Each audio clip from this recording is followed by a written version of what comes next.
if walking were a pill, it would be the most impactful pill we've ever had in all of modern medicine. There was a paper in JAMA, 6,300 participants followed for 10 to 11 years. And the people who simply walked 7,000 steps per day compared to less than that had in up to 70% lower risk of all-cause mortality in the follow-up period. So not causality, but it's pretty incredible.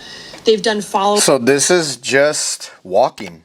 This is just walking, and it's doing wonders. It does do wonders. We have to always think back of how we were created, right? We were created to continually move. The muscle that we have on our bodies, it's alive. We're alive, right? It's living organisms. We're living. So if you don't use something, you lose it, right?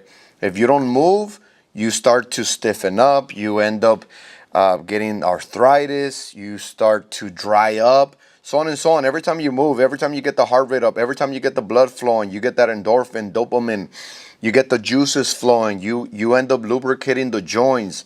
Glycosamine, glucose, ketones start to work, and your energy sources are working, your system, your recovery system. Muscle synthesis starts to happen when you rest. You got to put all that in consideration, right? Now, this is just walking, which is good. You know, if you are new here to my channel, my name is Manny. I'm a certified personal trainer, creator, owner, and lead instructor in our boot camp in Manny's fitness program. We have indoor boot camp, personal training, and online coaching for weight loss, muscle building, and overall better health and performance. If you're interested in joining the program, we are located in Lompoc. You can just visit our website, www.mannysfitnessprogram.com, or you can also join online. All right, so walking, right? I always say something in regards to this. Walking is good, but you can get more out of getting your heart rate up, right? Why would you want to get your heart rate up? Because every time you get the heart pumping, you get the blood flowing, right? And you strengthen the heart. Every time you get the heart pumping, you strengthen the heart. A lot of people don't do cardio, so guess what? You inherit heart health diseases, right?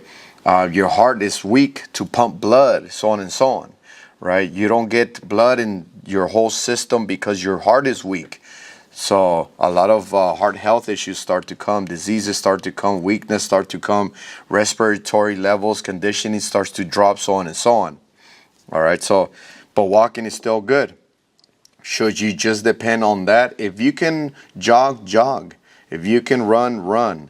I'm gonna tell you something what they might not tell you that you should be keeping in consideration if you just tend to only want to walk for weight loss or muscle building. Up research with slightly different numbers showing, again, though, like many thousands of people in the study followed for about 10 years, 8,000 to 12,000 steps per day was associated with 50 to 65% lower all-cause mortality. And this has been played out in many studies showing about a 50% reduction in Alzheimer's, dementia, obesity, type 2 diabetes, depression, cancer, gastric reflux, just all across the board.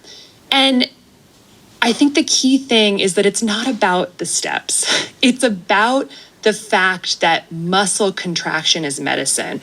When we contract our muscle, I've been saying it all these years, muscle stimulation. That's a beautiful thing. Thank you. We need, you know why it's good, and you might run into people that say the opposite, and the reason why they will usually say the opposite is because, I'm going to be blunt here, they're lazy. It is hard to get out of your comfort zone. It is hard to get the burning sensation. It is hard to stimulate the muscle, right? So I'd rather just say that, no, it's not that important. You don't need that. You're always trying to look for a shortcut. You're trying to squeeze your way around the necessary thing that you need to do in order to continually stay strong or get stronger.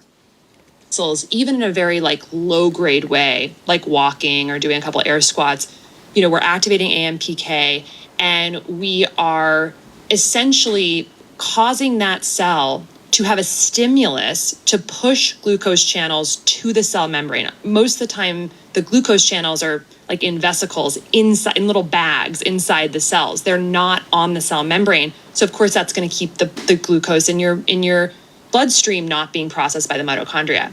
So when we think about steps, it's a proxy metric for just moving more throughout the day. So let's take two people. You have a person who's walking for 1 to 2 minutes every 30 minutes throughout the day. Maybe they're exercising at the end of the day or the beginning of the day, maybe they're not.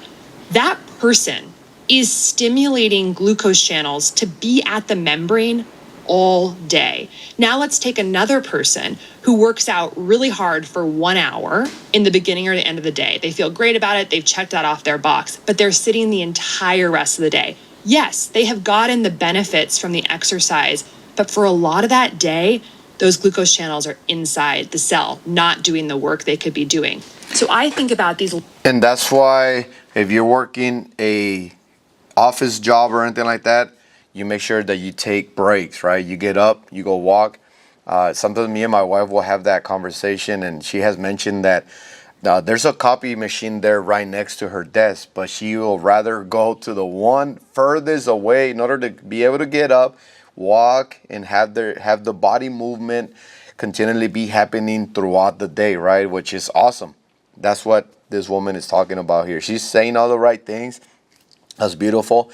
The only thing with this is that walking takes a lot of time. That's the thing. Nowadays, we're busy. You know, some of us, because of the economy, we sometimes even have more than one job, right? We are working. We have kids. We have a school. We have something that's going on to where we don't have enough time to spend 2 to 3 hours trying to get those 7,000 steps, right? Just to walk 1 mile, the average person takes around 20 minutes. 15 to 20 minutes for the average person, right? You want a power walk, then that's even better. But then now you're going to be more winded. You're going to get the heart rate up, which is what we want, right? Getting the heart rate up and then making it. Once you get the heart rate up, once you stimulate the muscle, one thing that a lot of people, some fitness trainers don't talk about is EPOC, right? Exercise, right? Exercise it's a excess post-exercise oxygen consumption, all right? EPOC, excess post-exercise oxygen consumption. What does that mean? Replenishing, right? Replenishing, rebuilding, recovery, right? All that takes up calories, right? So once you stimulate the muscle, you get the heart rate up and all that, and then later on you're done with your workout, you're going to be burning calories throughout the day because of that, right? So it is amazing. I'll be making a part 2 on this one. Let me know what you think in the comment section so far. What are your thoughts towards what I shared or what the woman is sharing? She seems to be a professional herself. That's awesome. So let me know what you think. Make sure you are at least walking. If you're not doing anything, you're always continually on the couch, or you have an office job and you're not walking, you're not getting up and all that, at least walk. Start there. All right, and if you can't walk, you come and let me know. All right, you can email me, getfit@mannysfitnessprogram.com, or visit my website, www.mannysfitnessprogram.com. Come and join us. Like I said, we have indoor boot camp, personal training, and online coaching for weight loss, muscle building, and overall better health and performance. Hope I hear from you. You guys stay strong or get stronger. You got to fight for the body you want. I'll see you on the next video. Mind, body, strive.